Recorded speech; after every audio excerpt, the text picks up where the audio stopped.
Good morning, everyone. I hope everyone's doing well, and you found the building well. I know we're in a new location.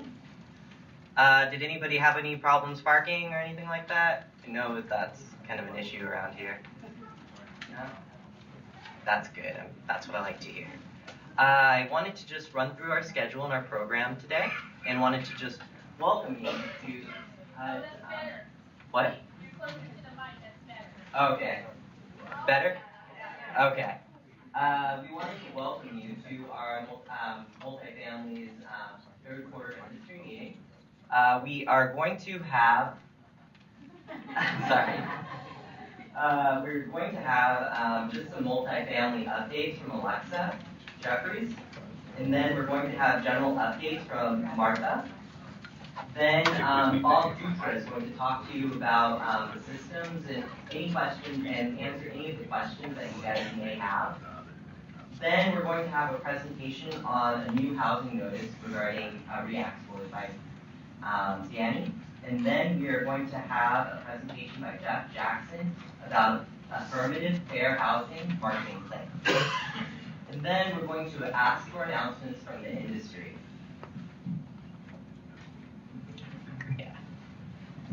All right. Without any further questions or remarks, I would like to turn over the presentation to Alexa.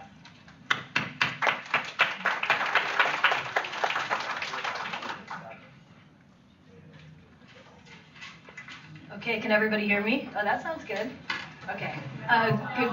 No, is that good? Okay. How about that? Good? All right. I'm going to lean on the podium. How about that? So good morning, everyone. Thanks for coming. It's nice to see everybody's faces here this morning. As you probably noticed, there have been a lot of changes since the last time we all got together. The most noticeable change is we're in a new space. So yeah, welcome to our new offices at 1 Sansom. One of the big changes affecting our industry meeting, as you've probably noticed, is even though we love our new location, and hopefully you've all enjoyed coming here too, it is a lot more tighter in terms of space. So we have limited conference space, limited office space in our new location. And for that reason, we've, can you hear me better? Okay, good.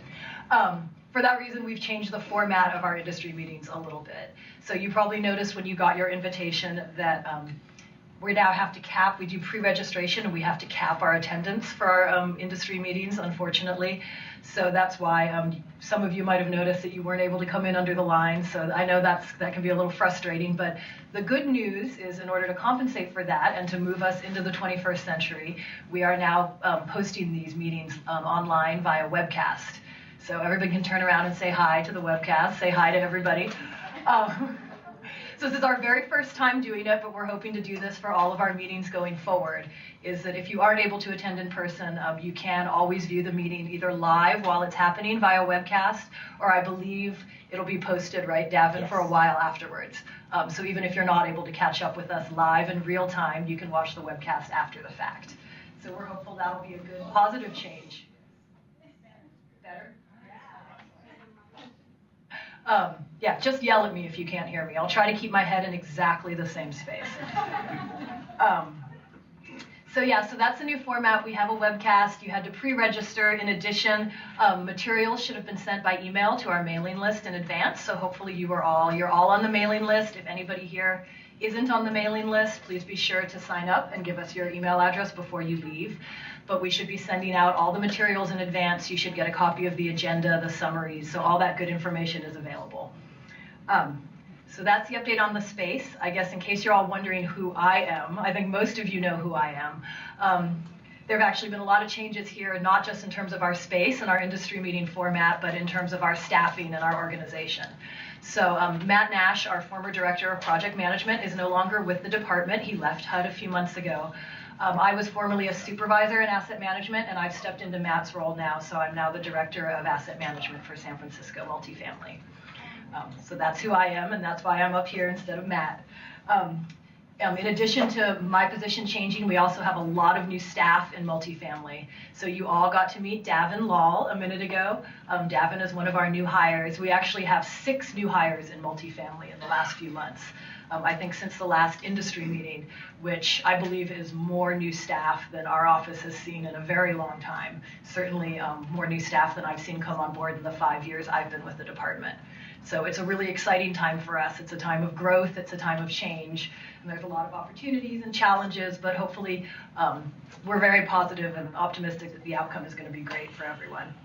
So I want to introduce the new staff. A lot of you have probably already worked with them and met some of them. So you met Davin Lal. He joined us through our Peace Corps recruitment program, and he's currently a project manager in asset management. So there's Davin. And Davin has done a lot of work putting this meeting together, so we should all give him a big hand right now.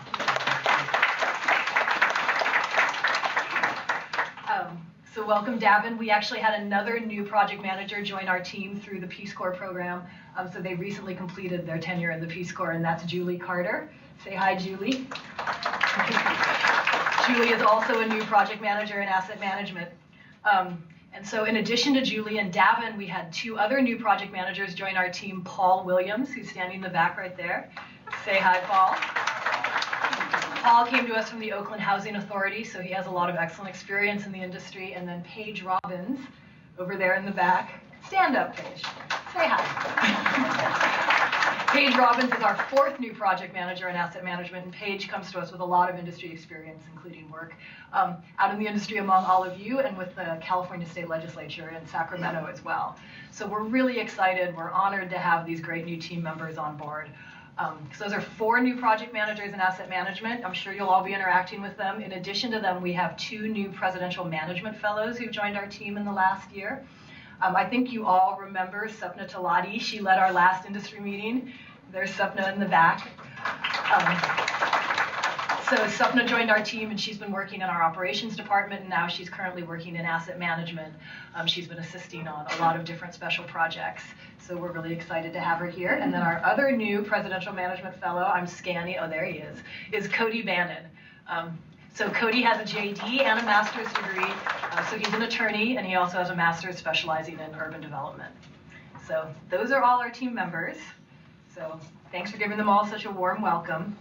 So that leads to our next topic, which is, why all these changes? Why all this staff? Why is everything happening? I'm sure, as you've all heard, multifamily transformation, also called Multifamily for Tomorrow, is a big initiative that's affecting our entire department right now. So what is Multifamily for Tomorrow, or multifamily transformation? Essentially, if you can look it up on the internet, you can watch a video about it. There's a whole webpage about it. But the overall goal is that by 2016, the Office of Multifamily Housing will complete a transformation of the way we work. And that has many facets. It involves reorganizing our department into centralizing the 17 hubs that are currently across the entire country into 5 regional centers with 7 satellite offices. So that process is underway. It hasn't officially reached San Francisco yet, but it will be complete the expectation is that it will be complete by the end of 2016. So it's a major change in how HUD does business. The overall goal is to move us into a 21st century operating model that applies industry best practices, improves our ability to manage risk, and delivers excellent customer service. So there'll be a lot of change, but overall the outcome should be good. In terms of the structure, as we move through transformation, I mentioned that we're consolidating into 5 regional centers. Those will be corresponding with 5 regions around the country. So the first region is the Southwest. Fort Worth will be the regional center, with Kansas City as the satellite office. The second region is the Midwest. Chicago will be the regional center, with Detroit and Minneapolis as the satellite offices, and those transformations are already complete. So if any of you ever interact with the Southwest or the Midwest regions, you might have noticed these changes already implemented there. The final 3 are the Southeast, which will be Atlanta, with Jacksonville as a satellite office, the Northeast, which is New York, with Boston and Baltimore as the satellite offices, and then finally us. They save the best for last. So that's San Francisco. We will become the Western region. So here, San Francisco will be the regional center, and Denver will be our satellite office. So those are the changes. So you're probably wondering, what does this mean for me? Why do I care about this? Well, it's going to impact our workload and our interaction with the industry in a few ways. So in terms of the impact on us, as I've already mentioned, we're going to be getting a lot of new staff. Our portfolio size will be increasing dramatically as we take on new states, new portfolios, new responsibilities. So we've already started some of this hiring in advance of our transformation. There'll be a lot more hiring as we move through that process. So you'll expect to see new faces at these meetings. You'll be interacting with new people when you contact HUD. And I mentioned our portfolio increasing. We've already taken on additional portfolios. So we used to just service our 4-state region, which was Northern California, Arizona, Nevada, and Hawaii.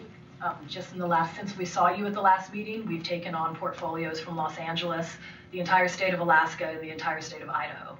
So that's all being serviced out of our hub now. As we move through transformation at the end of 2016, we're going to be increasing that portfolio size dramatically. So adding new staff, changing our portfolio.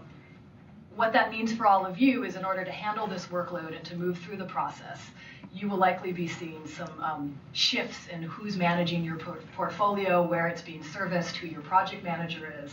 You might even see a change in what office is servicing your portfolio.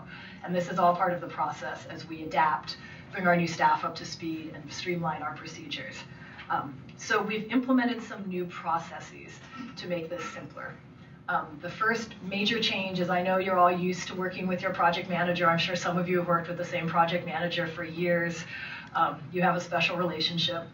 And we cherish that as much as you do, but we've had to make some changes in order to adapt to the new procedures. So in order to make it easier to know who your project manager is and to submit work to our office so it gets processed efficiently, we've rolled out a centralized email inbox.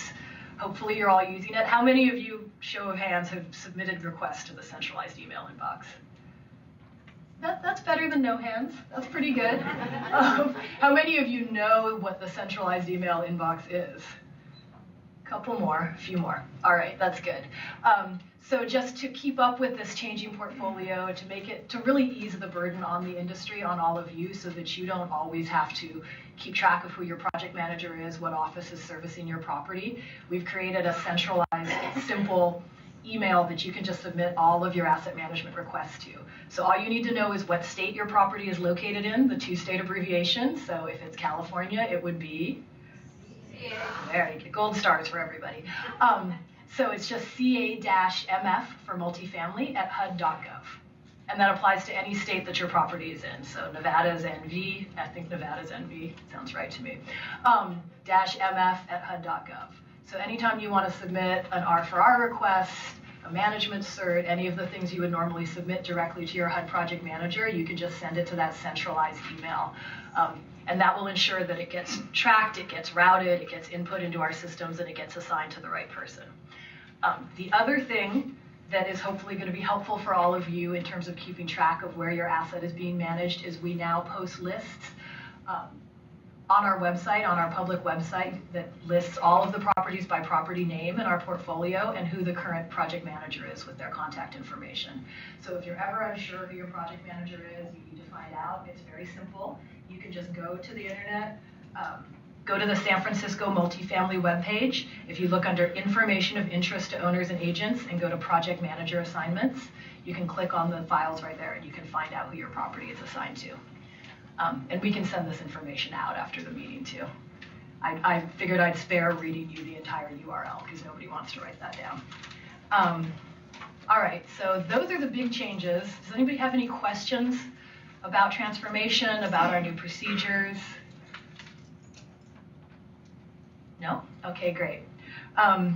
So yeah, I just want to finish by thanking you for your time. As I've mentioned, there has been a lot of change in the last few months, more change than we've seen in many years. And there'll be more change between now and the end of next year as we move through this process. But we're really optimistic that these changes are taking us in the right direction.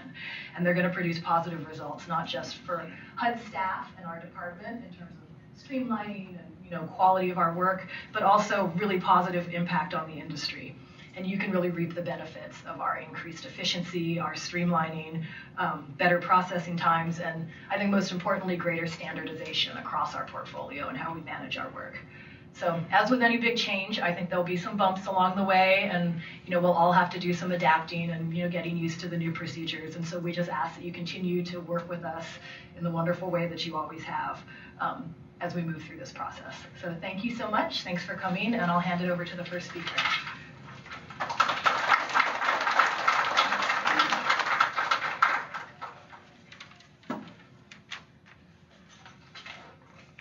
Thank you, Alexa. Rather move the podium than my scooter. Okay, I'll try to remember that I have to look straight that way.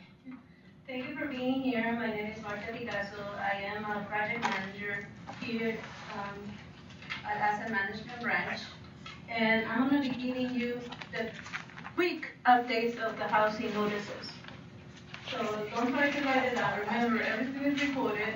So if I said something incorrect, you can catch me on the later on recorded meeting. Don't try to write down the information. I'm gonna go fairly quick. Notice 2013-25 issued August 23, 2013 has updated guidelines for continuation of the IRP decoupling. Notice 2014-07 issued May 20, 2014 provides instructions on funding process, eligibility, and selection criteria for tenants protection vouchers for certain at-risk households in low vacancy areas. Notice 2014-12 issued on September 4, 2014 supersedes Notice 2012-21 and adds procedures for implementing tenant participation requirements in accordance with CFR Part 245. Notice 2014-14 issued October 9, 2014 defines procedures for transferring all or portion of any remaining budget authority of a project-based Section 8 HAP contracts under Section 8, parenthesis BB, parenthesis 1 of the United States Housing Act of 1937. When the existing HAP contract is terminated by mutual agreement. Notice 2014-15 issued October 31, 2014 and effective February 1st, 2015 provides a new passbook rate which is used to determine annual income from net family assets. The new rate is national average rate of 0.06% provided by the Federal Deposit Insurance Corporation and replaces a previous rate of 2%. HUD will publish the new rates annually, and owners will use the new rates from all move-ins, initial, annual, and interim certifications concurrent with the effective date and thereafter. Notice 2014-16 issued November 28, 2014 and effective immediately. This notice provides guidance on waiting list administration for opening the waiting list, placing applicants on the waiting list, and marketing outreach. Notice 2015-01 issued February 6, 2015 increases awareness of the Office of Housing Programs participants and stakeholders of the requirements of the HUD Equal Access Rule. Jeff Jackson will go into more detail later. Notice 2015-2 issued March 2nd, 2015 provides updates guidance on required actions for multifamily housing projects. Failing a score from the Real Estate Assessment Center, also known as REAC. Danny Darius will cover more in detail later. Notice 2015-3 issued April 3, 2015. This notice amends the language and Housing Notice H 2014-14, transferring budget authority of project-based Section 8 housing assistance. Payments, contract under Section 8, parentheses BB, parentheses 1 of the United States Housing Act of 1937, issued on October 9, 2014, to correct the standard for eligibility of a displaced person under the Uniform Relocation Assistance and Real Estate Property Acquisition Policies Act of 1970, known as URA. This correction conforms with the existing language on Section 7, parentheses B, parentheses 1 of the URA. REAC posting since August 2014. Posting 316, issued September 29, 2014. This listserv announces that some states no longer have a state supplementary payment known as SSP, which used to supplement federal supplemental security income known as SSI, administered by the Social Security Administration. The new protocol affects income amounts provided by the Social Security Administration to HUD through the EIV system, because they are no longer able to maintain information about the SSP in certain states. In order to verify payments in states administering SSP, tenants will need to obtain verification forms, verification from state offices as outlined in the handbook 4350.3. If this causes a discrepancy in EIV system, you need to document the reason for the discrepancy in the tenant file. Posting 317, this listserv announces the publication of the new Tracks 202D MAT Guide, which was posted on September 29, 2014. It provides information about the newest tracks update and includes system guidance previously found in Handbook 4350.3, Revision 1. Posting 318, the 2015 Operating Cost Adjustment Factor, known as OCAF, effective February 11, 2015, was published in the October 2, 2014 Federal Register. Posting 319, Section 8 contract renewal forms posted to HUD clips have been updated and posted to HUD clips with a new OMB expiration of April 30th, 2017, or removal of OMB expiration date. Some forms are no longer fillable. Posting 320, changes in the air. An action guide for establishing smoke-free public housing and multifamily properties are published, providing guidance for owners and agents who choose to implement a smoke-free policy. Purpose of this guide is to further educate about the benefits of a smoke-free policy and recommended best practices. Guide available online. Posting 321, FY 2015 fair market rent effective October 1, 2014 are published in the Federal Register on October 3, 2014. Posting 322, new passbook saving rate published. Housing Notice 2014-15 passbook saving rates effective February 1, 2015, and establishing future passbook saving rates posted to HUD clips.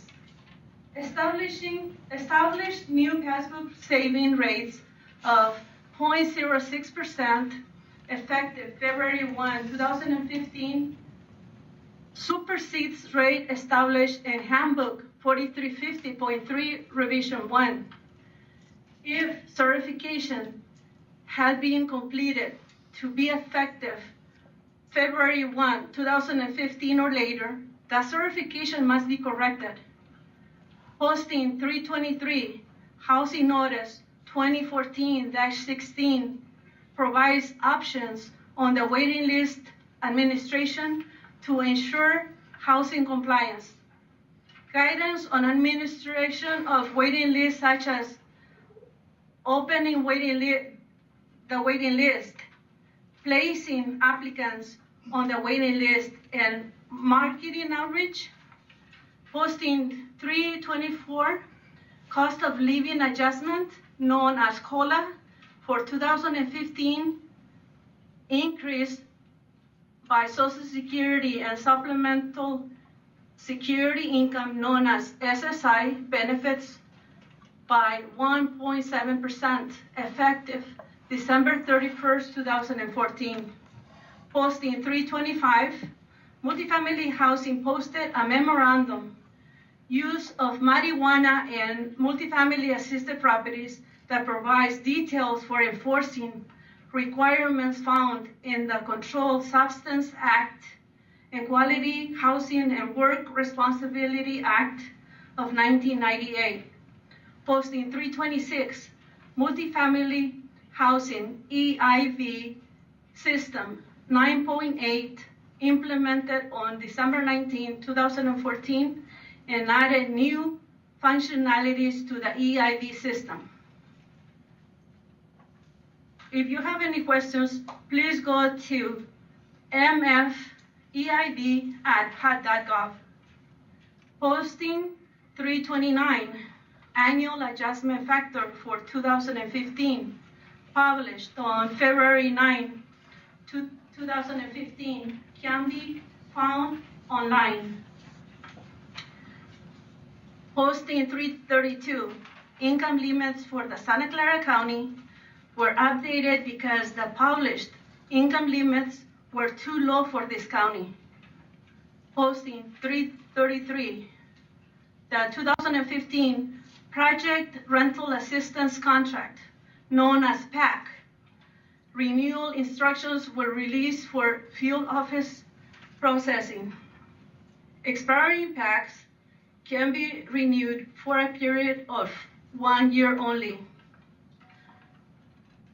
Other HUD guidelines, Better Business Challenge, known as BBC incentive, allowable management add-on fees, revised. On September 19, 2014, the Office of Multifamily Housing provided clarifications to previous guidance issued on April 2014. BBC participants have committed to reduce energy and water usage by 20% within 10 years.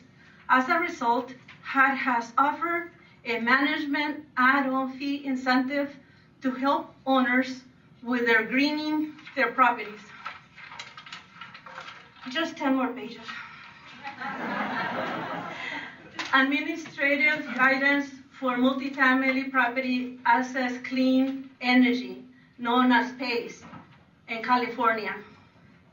PACE is a means of financing energy efficiency upgrades or renewable energy installation and use in California since 2001. Josh will be speaking next to provide more details on this incentive. Can I take a break? Thank you.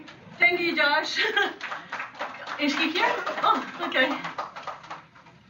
Thank you. I was just joking on 10 more pages. I'm tired. I need water. I was gonna say, Baby, can you take it? Can you people reading too? Thank you. Let's give Martha a hand.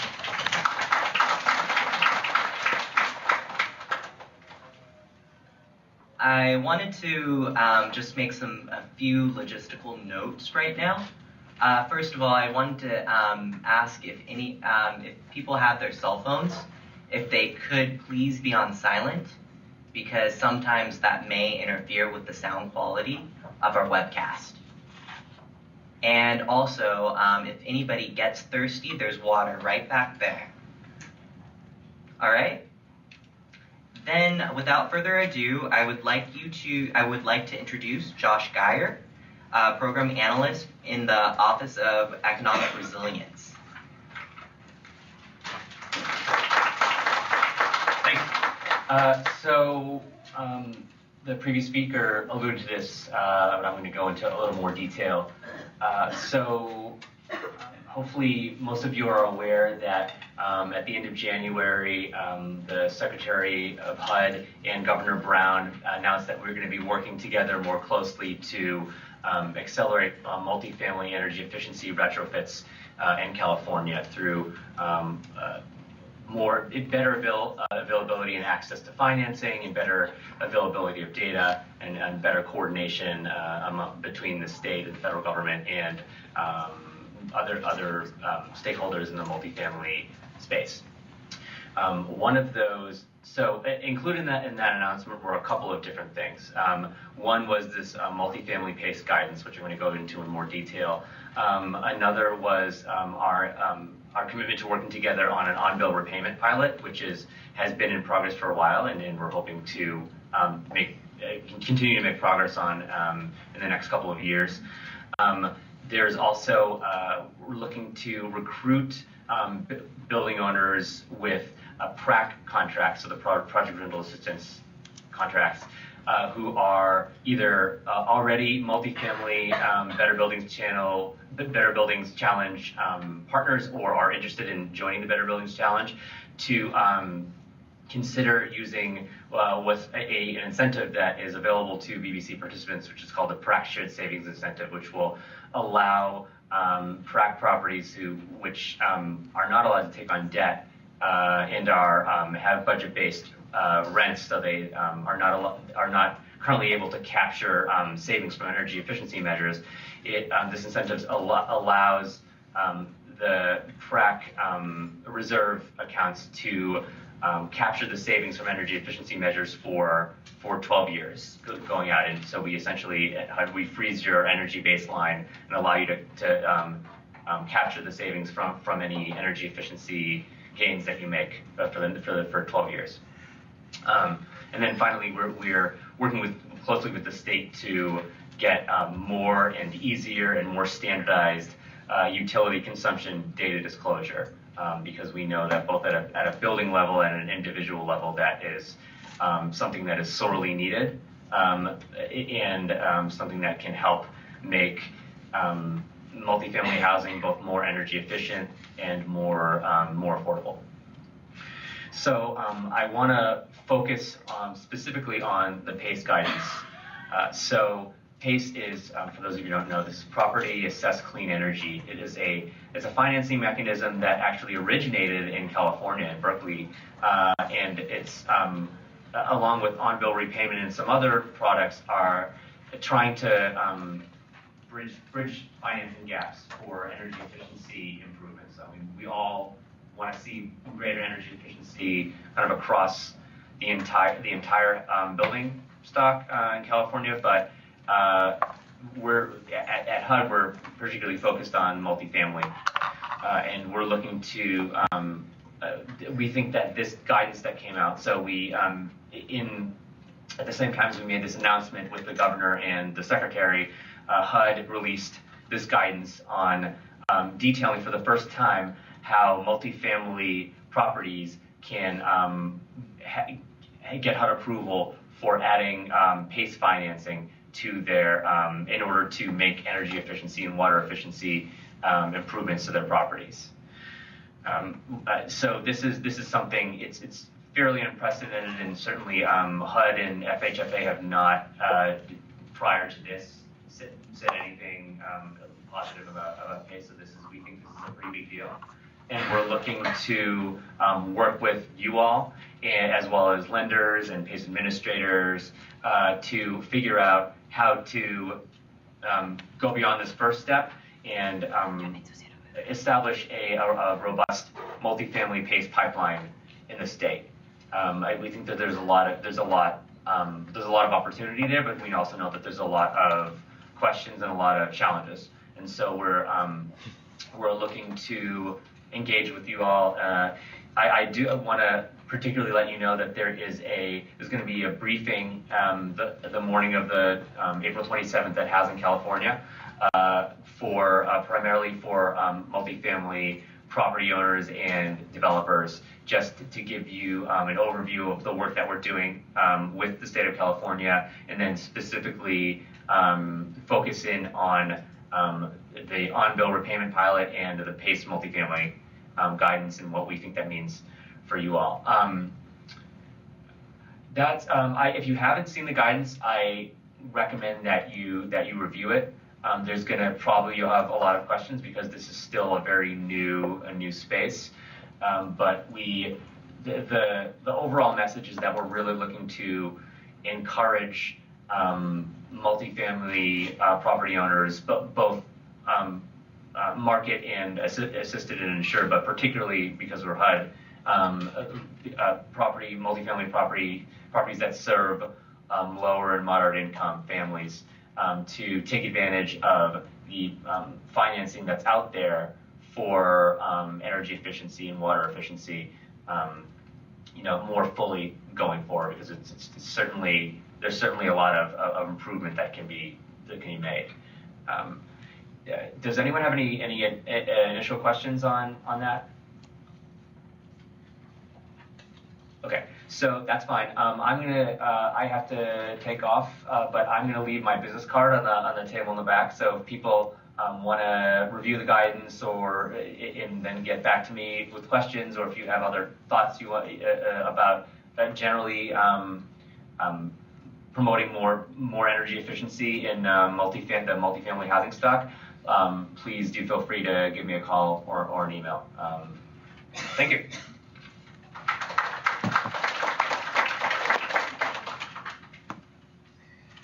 Yes, thank you again, Josh, for giving that wonderful presentation on PACE.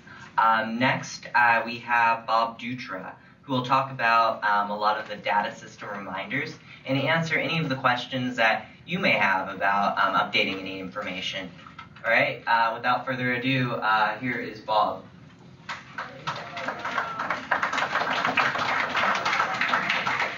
Thanks, Devin, and good morning.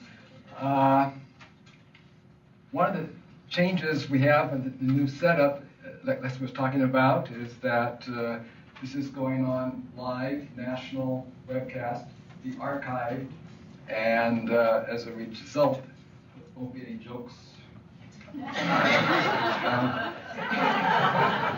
Thank you for laughing. That's the only time you're going to laugh this morning, I guarantee it.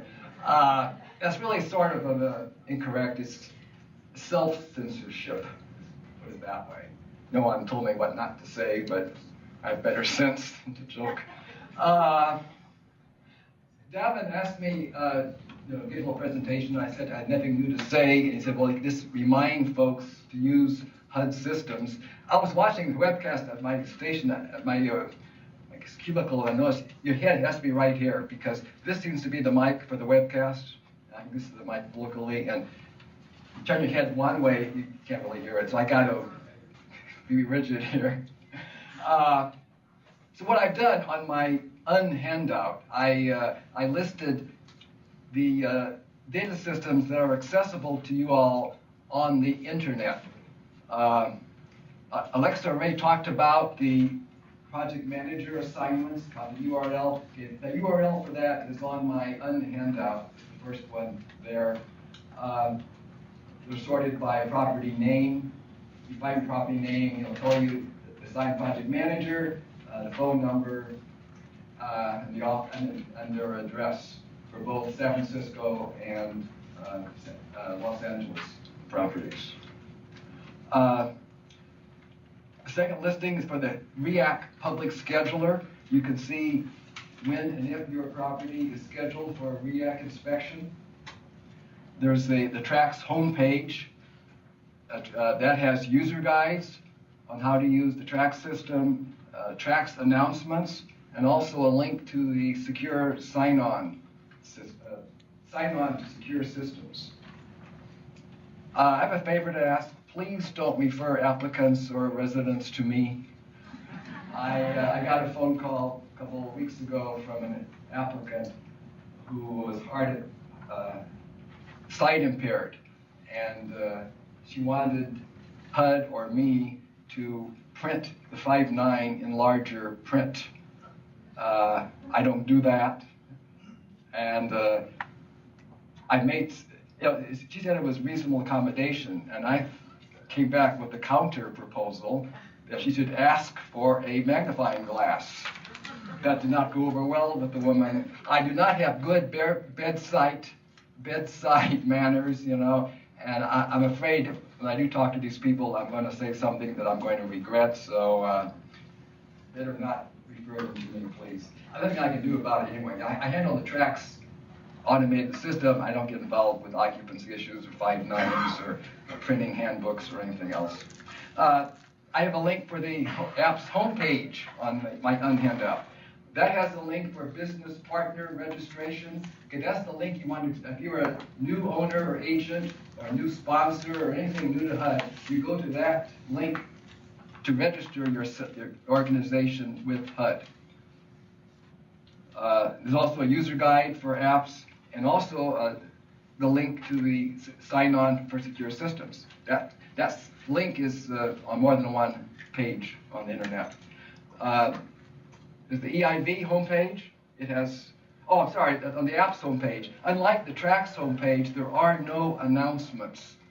HUD does not tell you when there are problems with apps like it does with TRACS. The only way I keep up with problems with apps is from Denise Murphy. I get her newsletter, and she talked about there was a problem with the upload submission package. It's supposed to be fixed by April 10th. I don't know if it was or not, but if it weren't for her, I wouldn't know about that. The EIV homepage, it has training material and also the link to the sign-on to secure systems. There's a RIP homepage which has an archive of all the RIP newsletters, which all of you ought to be getting. The only problem with that, the archive only has old RIP newsletters. It doesn't have the most current ones. You have to wait, 4 or 5 newsletters before they'll post it. I think it's a little deficiency there. So I don't know of any way you can get the current RIP newsletter if you don't get it delivered to you via email. And then finally, there's a Multifamily Online Systems page, which links to TRACS apps and EIV. It also talks about the link to the multifamily help desk. If you have problems with, for example, TRACS or EIV, you're supposed to contact multifamily help desk. Not me, not the project manager. There's much we can do about it to refer you to the help desk. So you go right there, and there's the link to the multifamily help desk. It also talks about the requirement for DUNS number and for the central contractor registration. If you get money from HUD, like Section 8, PRAC money, anything else, a service coordinator grant money, you're supposed to have a DUNS number. And then once you get the DUNS number, you register that number with CCR. And the instructions for that are on that Multifamily Online Systems page. And it also, the final link there is how to obtain authorization to become a secure systems coordinator or user. That actually was written by me, and it was posted by headquarters without my knowledge. It's kind of out of date. I have a more current version. I got to find out how to get the current document uploaded. So it's not official. I mean, it has my name on it, so it's not an official document, but I know a lot of people get confused on how to get authorization. We have a lot of properties, new contracts these days. SPRACs, there's RAD contracts. So a lot of things a lot of confusion that we haven't seen like 20, 30 years. For example, unable to transmit to tracks. they call the project manager up, or they call me. They want a recommendation. What track software can we use? How do we use it? We can't give that. Sorry. You contact your local, like AMA, another property, ask them if they're happy with the software, but we can't give recommendations. I also get calls from project managers who get calls from the properties saying they need help with their track software. Can't do it. It's so many different software packages out there. We're not familiar with them. It's like my analogy is, you buy TurboTax and you have a problem with the TurboTax. You don't call the IRS. No. The same with us. You have a problem with your track software, you got to deal with the vendor. We can't help you. We're not knowledgeable about the software. Okay, Alexa talked about some of the changes in multifamily for tomorrow, multifamily transformation. I don't know if I should tell you this, but there's something called workload sharing. Can I mention this? Okay. For a time, we're going to be shut down. We're going to be trained. All the project managers, the supervisors, people in production, we're going to be trained in how to do the job. Because one of the purposes of multifamily for tomorrow is to have standardization. So during that process of being trained, your properties are going to be serviced somewhere else. Could be by another region. At that point, there are no more hubs, but could be another region, or it could be by a contractor. So we're going to have to notify you via email what's happening to your properties. So to do that, headquarters has decided to use the owner contact email in IRMs and also the agent contact email. Unfortunately, we have hundreds of those that are missing and many more that are invalid.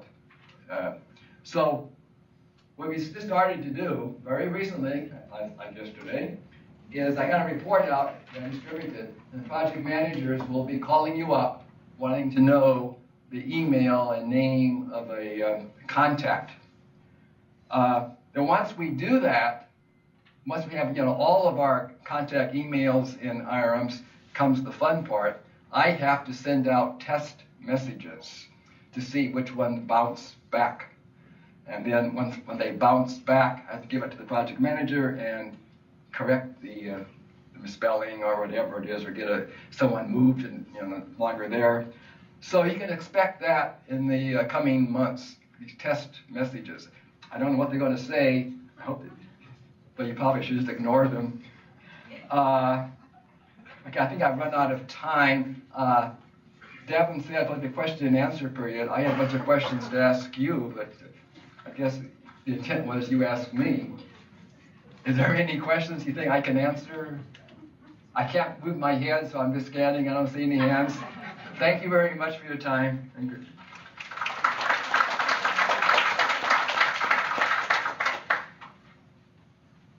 Thank you, Bob. Next, as Martha referred to in her presentation, we have Danny Dadios talking about the new 15.2 guidelines. So let's give a round of applause for Danny Dadios.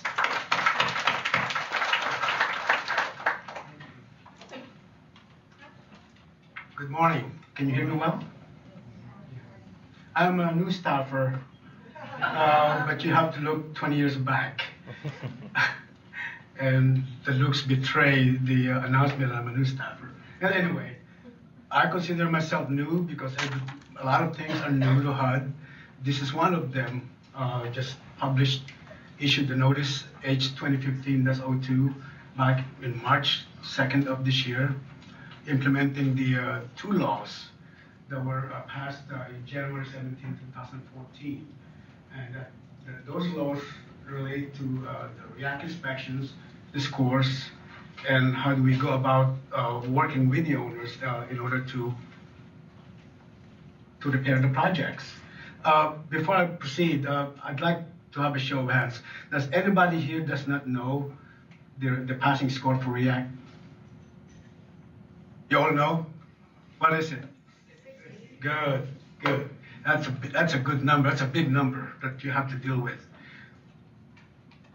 This notice implements two laws, Section 230 of the 2014 Consolidated Appropriations Act and the 2015 HUD Fiscal Year Appropriations Act.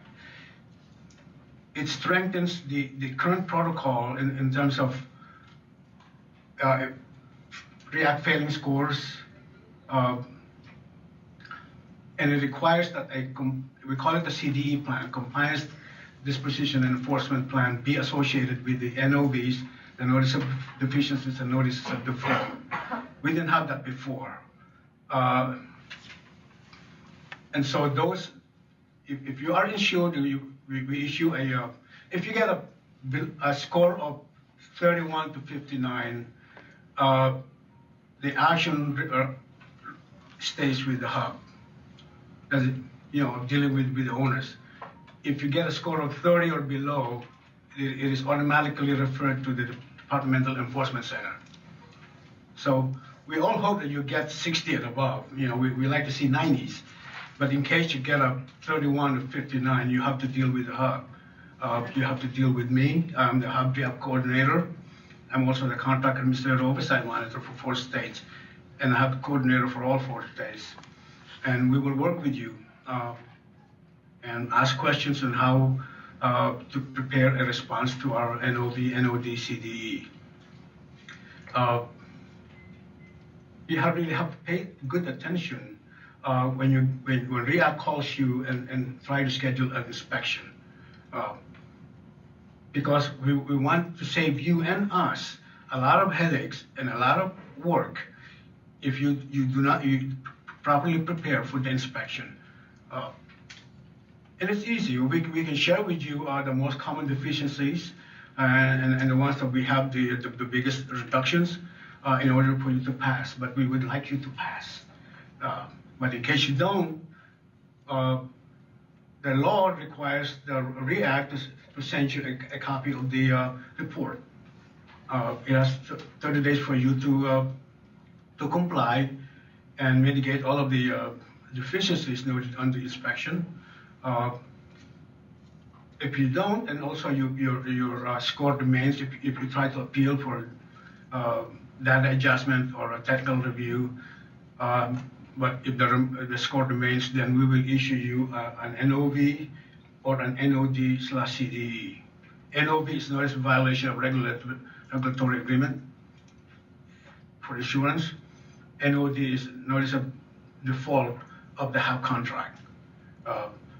The notice delineates all of the requirements that you must do in order to comply with the CDE plan. One of them is 100% survey of your property, and then you submit a summary, a report of survey to us, and then all of the other deficiencies that was in the REAC inspection.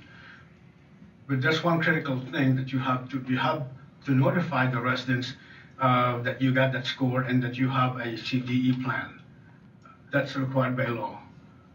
And also you have to notify the local government. You have to notify the mortgagee that you are in that situation.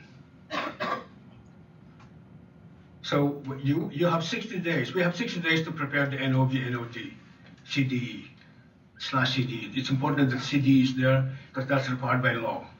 We have 60 days for us to develop one and submit it to you. You have 60 days to comply.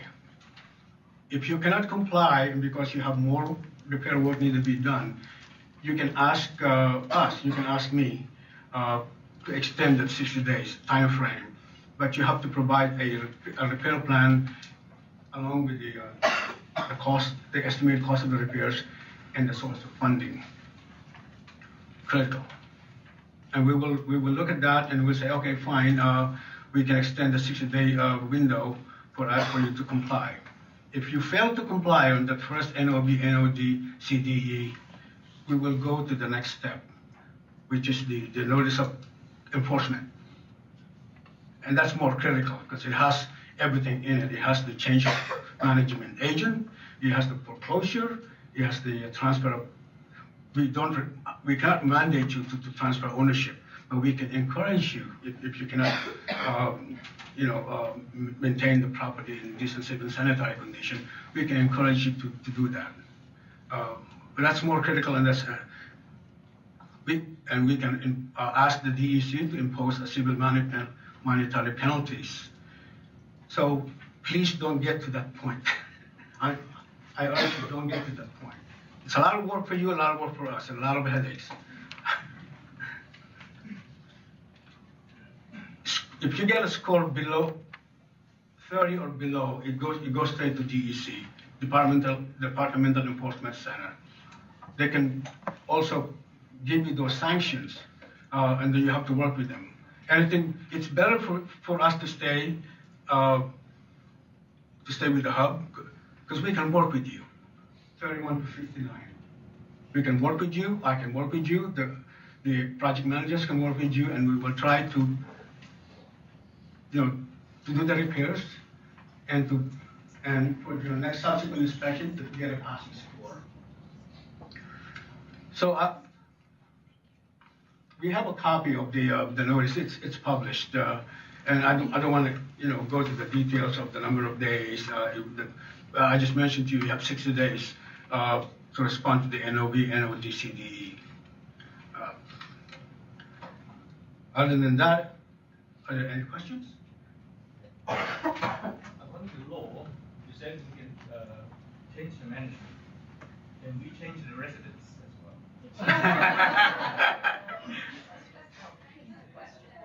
well? The question is, under the law, we can change the property management. Question is, can we change the residents? I think you can only do it by eviction. Because of all sorts of preferences, sometimes evicting a resident is difficult. Oh, absolutely. Okay. On the basis that it's not the fault of the management, it's the fault of the residents who jeopardize the whole building. Then can we, the management office, evict? That's why I think I'd like you guys to stay between 31 to 59, because we can work with you. There are many factors that we can consider. We're not here to gotcha mentality. You say, oh, you got 31 or 59, so we will give you all of the sanctions.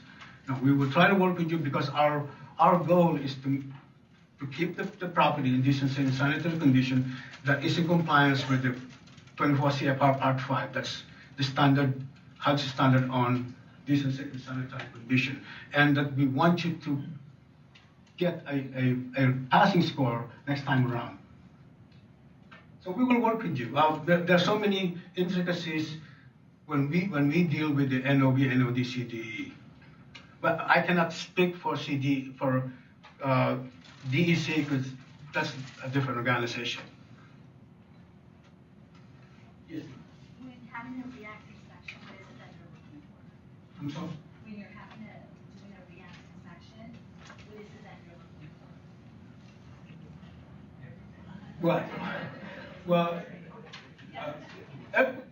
Everything.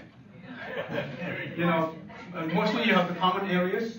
Those are the biggest reductions you get. In the hallways, you have block egress, things like that. Your fire sprinkler systems is, you have paint.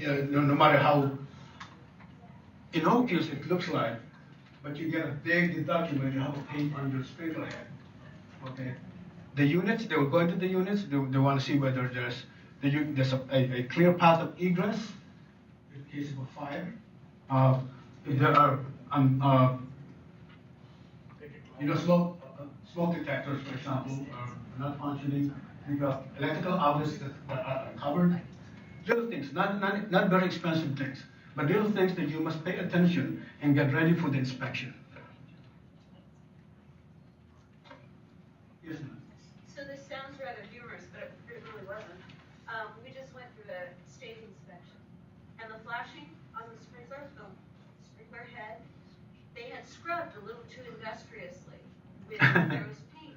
So the flashing was actually a changed color, and he was going to sign us, and we said, that's not paint. And he said, turn it. I mean, is it really that?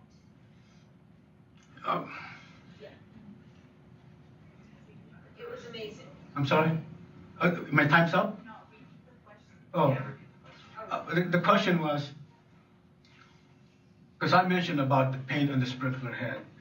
She has a situation wherein I think they were scrubbing the sprinkler head, and then the color turned differently, and then not the REAC inspector though.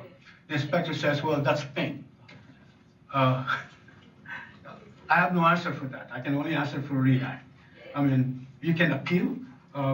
There's a process within the We worked procedures. that. I just wondered how strict REAC was about that. Well, it's one of those things that I don't agree with, but REAC is REAC, and they are the enforcing agency for Certainly. 24 CFR Part 5. Question back there? You already answered my question. Oh, okay. My question is about appeal. Uh-huh. If you feel that the score is not fair, can you make an appeal? Absolutely. You can send an appeal. You have a very short window, though. For a database adjustment, you have 45-day window. For a technical review, I think you have 30 days from the date the inspection was released. So a technical review meaning you don't agree, exactly just like what happened with the sprinkler head. You don't agree and you want REAC to take a second look. The REAC Quality Assurance Inspector will look at that. Most of the REAC inspections are conducted by contractors. Okay, and so, but we have REAC, HUD has the last say whether the contractor performed well or based on the training that they had and on all of the standards that we put out. But you do have a technical review appeal and you have a database adjustment appeal. Yes, ma'am. You used to have classes about REAC that were where we could attend. Are you going to have those again? The REAC classes? I have to ask REAC though. Oh. Because I'm not REAC, I'm with Multifamily. But I do recall that there used to be REAC classes that. I remember that, and I was part of that. But we're in the middle of the transformation, so we don't know. But I surely will ask REAC if they want to conduct that kind of training here, at least in our hub. Thank you. Okay. Two more questions, and I go. Yes, ma'am. Do you have a list of things that are unacceptable or what they're looking for when they come out? Because sometimes they come out to inspect, but now there's a new policy, so what was acceptable before is no longer acceptable. Oh. Okay, so do you have a list of what is and isn't acceptable when they come out? I've been audited before or inspected, and some things were okay, and then the next time they come out, it's no longer acceptable. This policy does not change the standards, and we do have that list. I can send it to you, or I can refer you to the website. But we also have a list of the most common deficiencies that if you take care of them, and they are not expensive, you don't have to spend a lot of money, but if you take care of them, those little things, again, the common areas take the biggest hit. Okay, the hallways take the biggest hit. The units, they still get a hit, but not as much as the common areas. Well, last question. Yes, ma'am. I've been contacted by one of the contractors, and I have a REAC coming up. Mm-hmm. But from what I understand, he's not a certified REAC inspector, and my inspection is going to be part of his training. Can I deny that? Can I ask for someone who's actually... This is news to me that it's not certified. Because inspection can only be performed by somebody certified by REAC. Unless the person is accompanied by HUD's quality assurance inspector. Then that will be okay, because that person can tell the inspector, the contract inspector, no, you can't do that. So. Can I opt out of being inspected by him and ask for someone who's already certified? Yeah, you can. if you send a message to your property manager, because all they come to me, and then I have my interface with headquarters, who has an interface with REAC. So, but it goes to your assigned project manager, comes to me. So I should email my assigned project? Correct. If you really have a concern about, the certification and the validity of the inspector. Any more questions? Thank you. Yeah, thank you, Danny, for that presentation. We really do appreciate that. Next up, we have a presentation from Jeff Jackson. He's the Supervisory Equality Opportunity Specialist with Chief Program Compliance, with the Chief Compliance Branch. He's going to be talking about Affirmative Fair Housing Marketing Plans. Let's give him a hand. You might want to save that until I finish. It might not be that good. My name is Jeff Jackson, as Devin said, and I work in HUD's Office of Fair Housing and Equal Opportunity, and some of you probably dealt with our office. We have two halves. One half of us is called the Enforcement Branch, and if a complaint of housing discrimination is filed against a housing provider, that's the half of the branch. I think of that as the bad side. We don't want to deal with them. I work on the good side, which is called Program Compliance.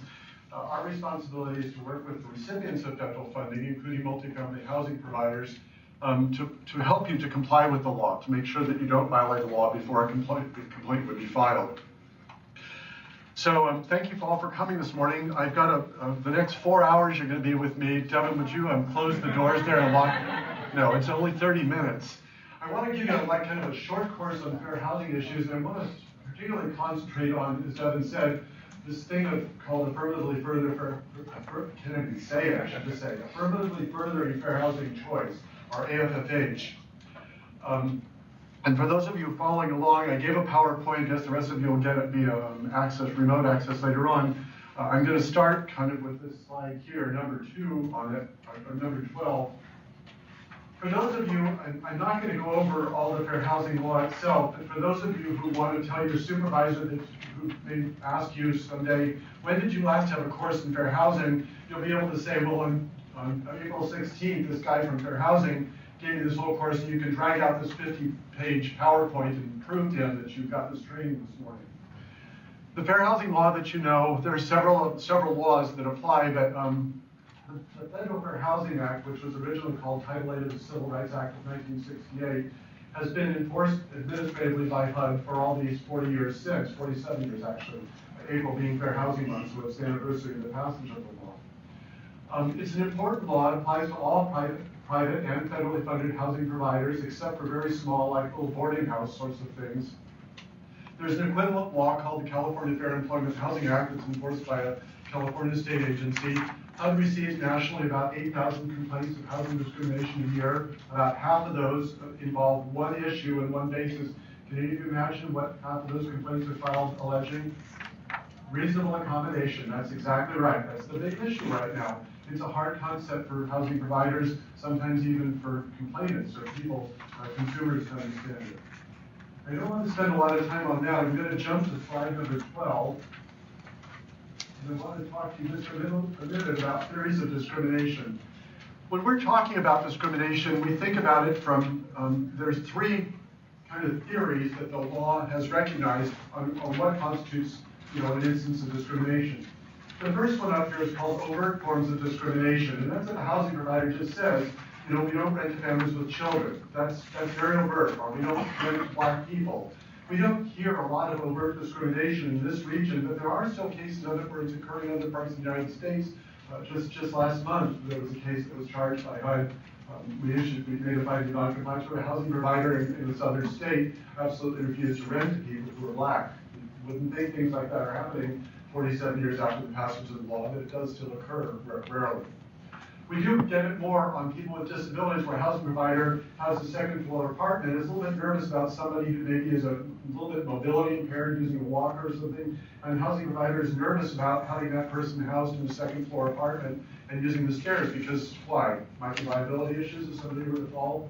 That's an overt form of discrimination. If the housing provider says, I don't think you can get safely up and down that stairs, and if there's a fire, I'm not going to send my maintenance person, that's overt form of discrimination. You may know where you're coming from in your heart, but you don't ever want to say to somebody outright, I don't want to rent to you because of your protected class. The second thing, these occur more frequently, are what's called discriminatory terms and conditions of tenancy. It's basically, examples of it are treating some people differently than others, better than others. If, for example, you're really slow responding to the maintenance requests of Hispanic tenants because you think, well, if they don't like it, they can move out, and if they give you trouble, you can call the INS on them, that would be an example of discriminatory term and condition. The thing that's most important to us right now, and where I'm going with this with AFFH, is this third theory of discrimination called discriminatory impact or discriminatory effect or disparate impact. And what it's based upon, the idea is that you have a neutral rule, but the way the rule plays out, it winds up limiting the housing choice of people in one of the 7 protected classes more often than others. There's some examples of it up here, but can any of you think of something that comes up kind of frequently that would fall into this category? Limited English proficiency is a great example of it. Let's just say all of your information is in the English language. If somebody is a Spanish speaker and is not fluent in English, are they going to be able to read the lease or understand it? They're not even going to be able to read, if you do advertising, they're not even going to be able to read the advertisement and know about the housing opportunity. So that was a really great example. Anybody think of anything else? Sexual orientation. Sexual orientation. Tell me a little bit more about how that would work.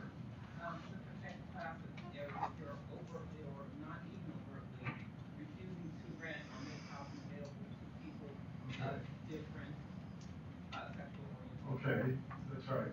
The federal law doesn't recognize sexual orientation as a form of discrimination yet. It is illegal to discriminate on the basis of sexual orientation in California.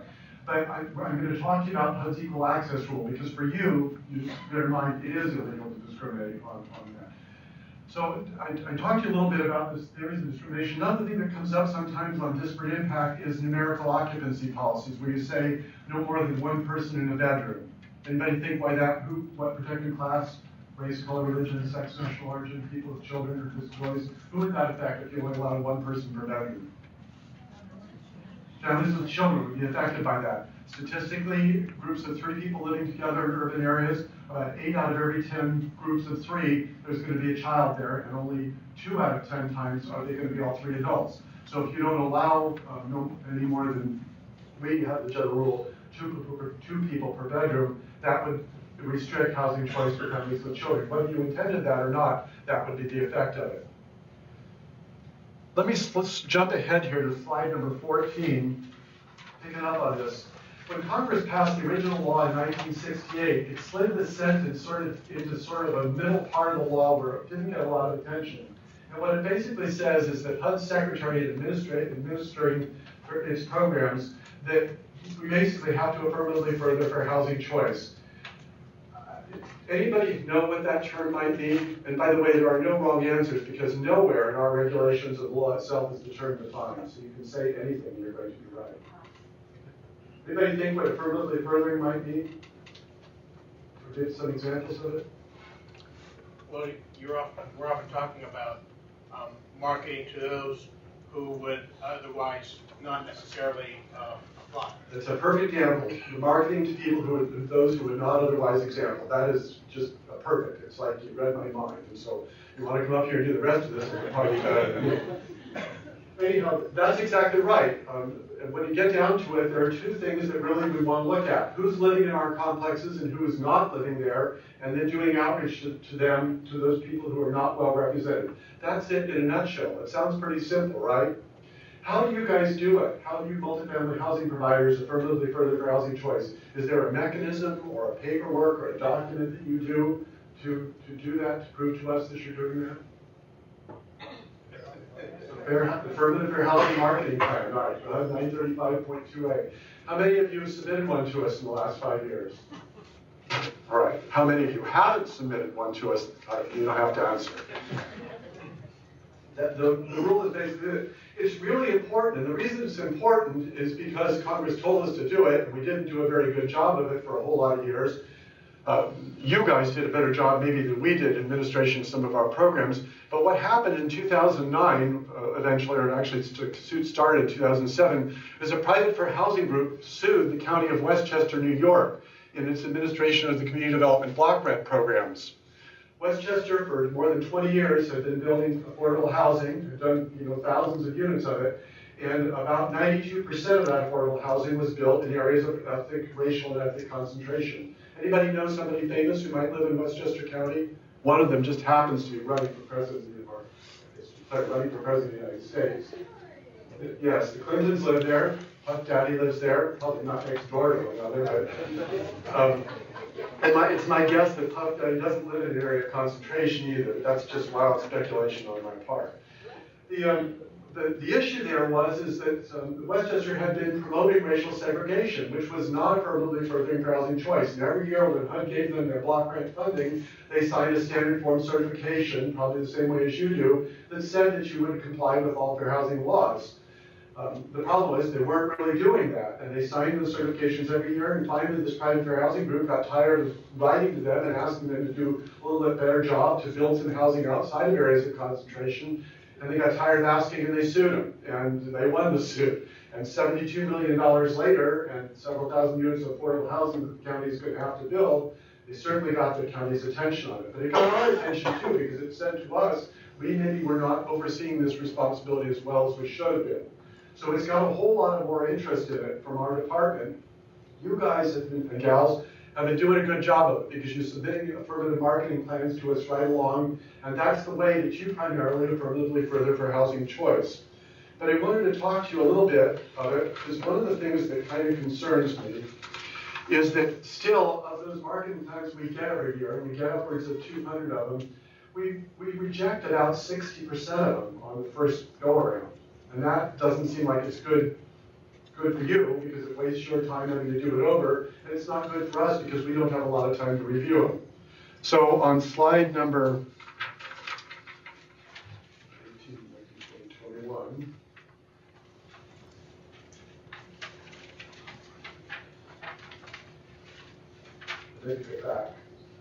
the key things that you want to do when you're submitting a marketing plan to us, I'm just going to try to tell you how to get a marketing plan approved early on, is this. You want to collect the data on your tenants who are living in your building, and look at the racial and ethnic concentration of them. So that requires what? How do you do that? A survey, right? You're collecting the information as the people move in there and do their annual recertifications on it. What do you do if somebody declines to provide their race or ethnicity to you? You tell them they're going to be kicked out? Say thank you. Say thank you. And then how do you count that person when you have to submit stuff to us on the marketing plan? I don't know. Best guess is the right answer. The preferred method is for the person to self-identify, but if that person doesn't identify, then you would give your best estimate of what they are. We recognize that's not going to be as accurate as the person who identifies himself, but the fact that it's certainly more accurate than not having any idea what that person is at all. Because if 10% of your tenants don't tell us what the race or ethnicity is, and those 10% all happen to be of one race, and that makes it look like you're not marketing well to, let's just say, their Hispanic ethnicity, makes it look like you don't have a good don't have a good number of Hispanics living in property. It's going to look to us like you're not affirmatively furthering for housing choice. So that's the first piece, is you want to collect accurate information, you want to get that information down. Then what do you compare it to? You know, you've got 10% of your tenants are Asian. How do you know if that's not enough, too many, whatever? What's the answer? How do you compare that? What do you compare it against? The census data. For what? For what area would you say? Your census tract. Your census tract is a way to start. Anybody have any other ideas? The county is what I'm thinking of. Generally speaking, it is a county area. It's where people would reasonably be expected to commute in from. So if you live in a county like in the Bay Area here, where we have good transportation, people pretty much can get here. If there's a good housing opportunity, in the city of Alameda, that somebody is living in Pleasanton, they can take the BART out there if that housing opportunity is really important for them, or vice versa. So that's the idea, is you compare it generally against the county. There are times when you do use the census tract, though. Anybody know when that might be? If it's a brand new complex and you don't have any tenants at all, you don't have any way of knowing. You use the census tract as a proxy because if you didn't do affirmative marketing, the people who would come to live there and apply would probably be the people who drove by and knew the project was being built when it was new. So the census tract, the demographics of your tenants would come to represent those of the census tract within which it lays, right? Does that make sense? So both answers were correct. We'll get you a prize right after this event. So once you've got that information, you're comparing it, you say, okay, Hispanics are 10% in the county, but they're only 5% of my tenants. What do you do about that? What are some ideas of how to attract more Hispanic people to live in your complex? You can reach out to community groups that serve that population. Perfect. Reach out to community groups that serve that population. That's the very best answer. Other things you can do is you can use media, but I feel that that's the best way. Community groups that have a strong representation and association with it will do a good job of doing affirmative marketing. On this slide up here, which I haven't been paying as much attention to as I should have been, who wrote this thing? It is an idea, actually. Sometimes we get affirmative marketing plans in and somebody says that they're going to do their underrepresentation of blacks or African Americans, and they're going to do affirmative marketing by sending a flyer if they're going to open their waiting list to the local housing authority. Is that a good source of information? It's a trick question. It's a good source of information because the housing authority is not able to provide housing to people all the time, but the housing authorities primarily deal with black people. It's not, they're supposed to serve everybody, right? The same way as you are. So they wouldn't have a primary association with the black community. So they would not really be a good choice for affirmative marketing if blacks were underrepresented. Who might be a good example of somebody if you're trying to attract more blacks to your complex? A church that's in a primarily black neighborhood would be a good example. Anybody think of anything else? There are lots of them. There are agencies that form it, Black Chamber of Commerce and something like that. What you want to think about, though, is is this community organization, is it really someplace where somebody would go if they were looking for housing? So the NAACP, if I were unhoused or homeless, would I go to the NAACP to look for housing? Probably not. So that wouldn't be the best choice. Try to think of something like a church. I'm not saying it should be that, but some organization does have a primary affiliation. If you have tenants in your complex who are of that race or ethnicity, they might be the best way to tell you, how did you learn about this complex? How did you learn about it? And that would be a good way to do outreach and marketing to it. All right. That's all I wanted to say about affirmative marketing. One of you mentioned, I think it was you, about an example of disparate impact is limited English proficiency. What do you need to know about language access, people who are limited English proficient? Do you need to do anything special for them? What happens if you don't translate your release or do any marketing into the Spanish language and you're living in the Bay Area here? What do you think would be the result of not doing any outreach in the Spanish language, of translating your releases? Disparate impact. You would have wind up probably having an underrepresentation of people who are Spanish speakers, right? Now, language is not a protected class under the Federal Fair Housing Law or other laws, but national origin is, and people who are not proficient in English tend to be of a national origin other than those born in the United States. So the result would be disparate impact against those English proficient. What are some other big language groups here in the Bay Area? Chinese, right? Vietnamese, Russian, that's right. Russian is a big group. Punjabi, I would say that those 4 or 5 are the primary languages here. People speaking Punjabi, in my experience, tend to be pretty proficient in English. The same thing as a lot of Filipinos in the United States speaking Tagalog, but they also tend to be pretty proficient in the English language. There is information on the Census Bureau. It's in a table there. Good luck trying to find it. But if you have trouble and you want to do some of that outreach, if you give me a call, and I think my information is up here, then I'll help you to navigate through it. The information is in the American Community Survey. It's in a table there. It's not available for all the areas, but it is pretty widely available for the Bay Area here. Those were the 3 things I wanted to talk to you about. There were a couple of things that Multifamily asked me to talk about. And one of them was the homeless preference, which is on slide number 31. I forgot to say that LEP was going to start on slide number 25. Homeless preference starts on slide number 31. And Housing issued a notice on establishing a preference for homeless persons. It was Housing Notice H 2013-21, and it was issued in July of 2013. I think it was part of their handouts on there. I don't know who thought it was important. Let me ask you, do any of you have questions about implementing the housing preference? Any of you think that there might be a problem with that from a fair housing standpoint or not? Have any of you know about the preference at all? Well, I don't know much about it either. But that puts me in a good position. If you don't know it, then I can say anything and nobody's going to know if I'm telling the truth on it. A copy of the preference is in there, and basically there are 4 important provisions on it. Let me see if I can go to the right page.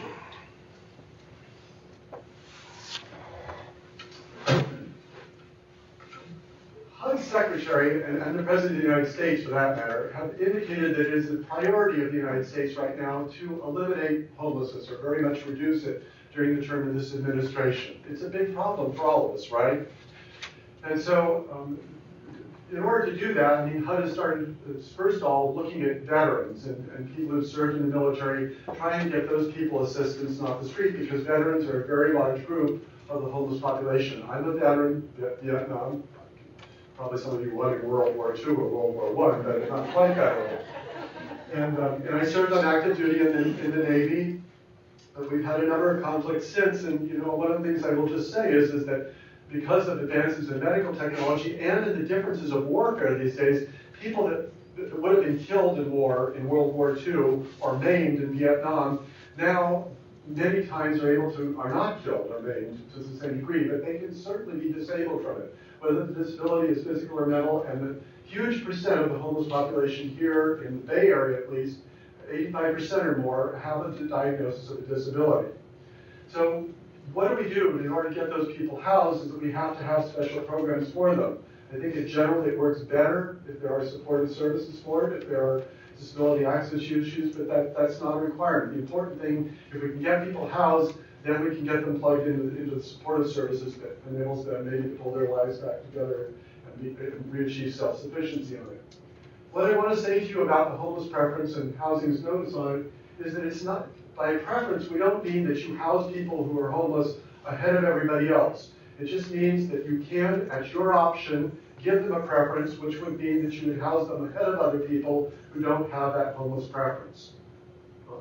It suggests some definitions for homelessness, what would constitute a person who's homeless and qualify for it in the notice on it, so you can look it up there.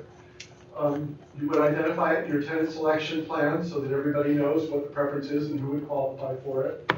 And the important thing to know is that it doesn't make anybody eligible who isn't otherwise eligible. So if a person might qualify for a preference, but they have really terrible tenant credit history, or they're otherwise not qualified according to tenant selection plan, this notice does not require that person you to give that person housing. Can any of you think that there might be a civil rights or a fair housing issue with giving a homeless preference? You can't answer. You answered too many right questions already. Anybody else? Anybody think about disparate impact? Who do you see when you're homeless, in the homeless population in your cities? Any certain groups? Usually men, older men. It's likely to be men. That's my experience as well. And statistically, that's also true. Oftentimes they're African Americans, and they can be seniors, right? High percentage of mental illness. High percentage of mental illness, that's right. All of those are protected classes. So if we think about disparate impact, the thing is we need to think is by giving a preference to them, who are we excluding it? That's the problem with the preference, or a concern with the preference always, that if we give preference to put people ahead, who is getting left behind on it? I want to say to you, don't worry about that stuff. HUD Secretary and President of the United States have identified eliminating homelessness or reducing homelessness a priority of the United States. So we're really not that very, very concerned about it. But if you have programs, how many of you might be involved in operating programs for the homeless? Anybody? Good. The thing is to think about outreach. Again, if you have staff that, if you have a large homeless population who is Spanish speakers, for example, you want to make sure that you have the ability to communicate with them in language that they would understand. If you do any outreach for the homeless programs or advocacy, you want to make sure that that's translated as well. And finally, the last thing I wanted to talk to you about very quickly is HUD's Equal Access Rule that was issued, and this is slide number 33.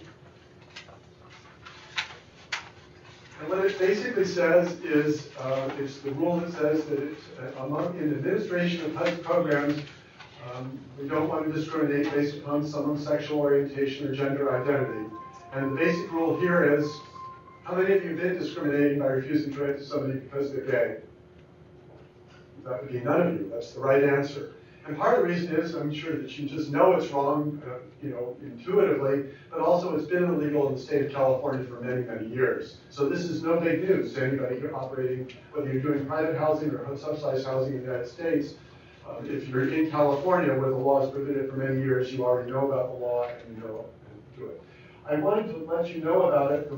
It's Housing Notice H 2015-01 that was issued in February of this year as part of the handouts to you. I encourage you to take a look at it because there are some issues, particularly with homeless providers, on that that you might want to be aware of, and I don't want to spend a lot of time. So I think that's pretty much what I had time to go over with you today. And my slides, I think at the end of it, I gave you my phone number.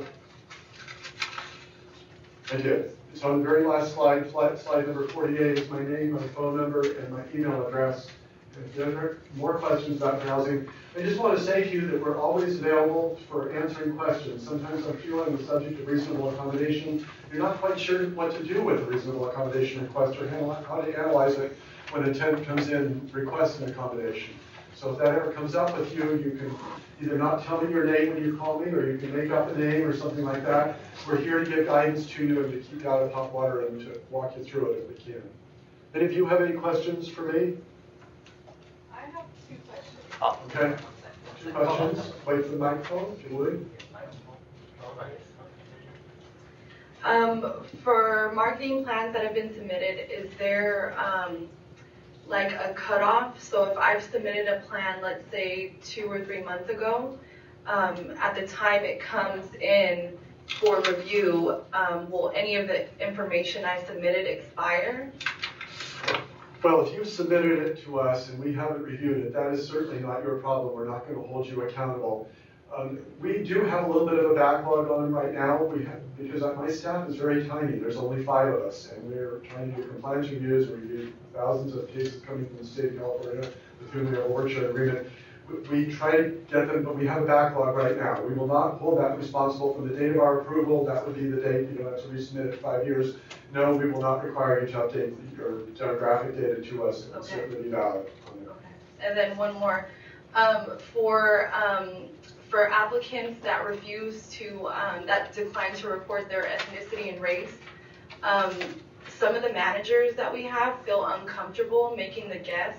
Do we have something like a notice or something in the handbook that says we're required to do that as a management agent?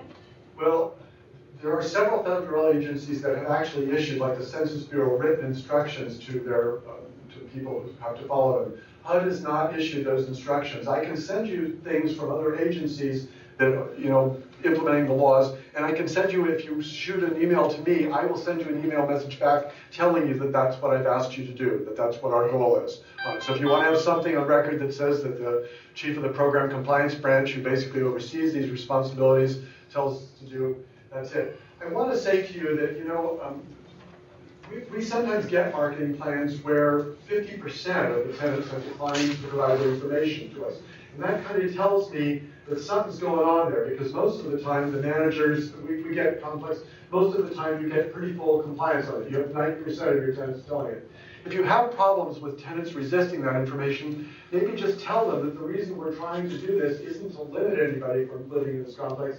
It's to make sure that we know who's living here and who's not living here, who's not well represented, and that we can do affirmative marketing to encourage diversity in our complex, because that's what we want to do and that's what the federal government expects us to do. So sometimes it's just how you explain it to people. There are people of my generation who were around when the Fair Housing Act, Civil Rights Acts were passed in the early 1960s, who remember that originally the law meant quotas. And we were concerned that, if you indicated that you were a white male, that, maybe you weren't going to get into that college that you wanted to get into. Or if you were a black male, that you would somebody would discriminate against you. We don't have quotas anymore. That's not what the Supreme Court found in the case of Bakke versus the Regents of the University of California in the 1970s, that establishing quotas could only be applied in very, very narrow circumstances, that we never require quotas in administration of our HUD programs. But we do want to look at who's living there, who's not living there, and do outreach to promote those who are not. So that wasn't the question you asked, but the answer is we would like to, getting no information or having a large group of people where we don't know their race would prevent you from knowing really accurately who's underrepresented. I don't mean to say that, you know, if you give them a recertification form and they refuse to sign it or touch it or they draw a line through it, I don't want you to mark their race for them, but maybe mark it down on the back of that form, tenant declined to provide, and based on my observation, I believe this person is white, Hispanic, or whatever you think that person is, that would be perfectly acceptable. The important, we don't care how you collect it, as long as you've got a pretty accurate method of collection and can report it to us on your marketing plan. Because we don't want to tell you that there's some group that's underrepresented just because we don't really know what their race or ethnicity is. We try to make decisions based upon the best information available to us. Anything else? I overstayed my welcome. Well, thank you very much for your time and attention, and I wish you all good luck.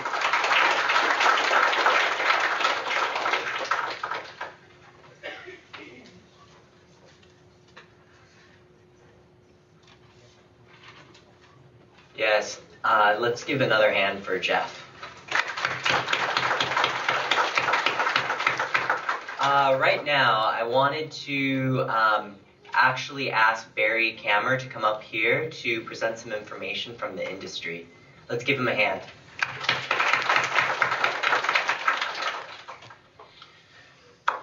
Good morning. I represent the Affordable Housing Management Association of Northern California and Hawaii, or AHMA.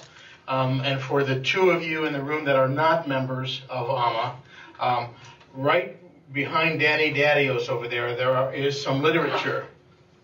And in that stack of literature are a couple of things. One is a membership application and a little brochure about what it means to be a member of AHMA and CH. We are part of a national body that is made up of a great many AHMAs. I want to just remind you of a couple of things. Number one is we offer tax credit certification training if you want that. Also back there is a list of our classes that are coming up for the next couple of months. We have compliance classes, certification programs, webinars, and some maintenance training. And then finally, and it's not too late, this coming Monday we have a reverse trade show. How many of you know what a reverse trade show is? Raise your hand. Okay, this is where instead of going to our, but in addition going to our annual conference and trade show, where you have all the vendors in the room and then you walk around the room, this is where those of us that represent management companies or owners, we sit, and then every 5 minutes a new vendor comes and visits with you, and they give you a 5-minute spiel on their services and goods and materials, and then they move on. And you can collect a lot of really, really good information. Last year was our first, and it was highly successful, and so I recommend that you come this coming year. And then finally, you've heard a lot this morning about HUD's transformation. So let me tell you a little bit about what AHMA's been doing, and along with Kahi and Leanne Farner. AHMA realized almost 2 years ago that HUD staff were being strained at the seams to get the work done and to service all the industry. And so instead of being a complainer, AHMA decided that we would come to HUD and ask HUD how we could help. And so for the last almost 2 years, HUD and AHMA and Kahi, our PBCA, has met every month, mostly in person, sometimes by conference call, to design some common standard forms, standard policies, etc. In the coming months, you'll find on the AHMA webpage, you'll be able to download some very standardized HUD approved. There's a waiver on it, but HUD will have reviewed these policies, and then you can use them with a great deal of assurance. Coming up is no smoking policy. If you want to know how to write a no smoking policy, you don't need to. We've written one that HUD feels is good. Same with bed bugs, same with, we'll be doing one on reasonable accommodation, and a whole host of the things that you and I work with on a daily basis. Moving forward, as HUD continues its transformation over the next year and a half, we've also taken our little HUD collaboration group and we're expanding that because the new Region 5, of which we will be the center in a sense, it will be made up of 14 states. And so what we've done is we've connected with the AMAs, our sister AMA groups in those regions, in those areas, and we're creating an AMA collaboration group that will cover all 14 states and work with HUD so that the relationship between AMA and the industry and HUD and the contract administrators can go as smoothly as possible, and we can take advantage of all the changes coming to our industry. All right, any questions about AMA? The material's right back in the back. Thank you.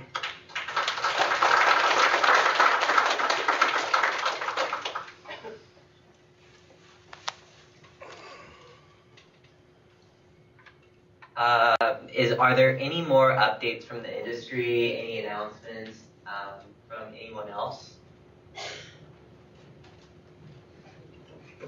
All right, if there's no other announcements, if there are no more questions, one more question. Hold on one sec.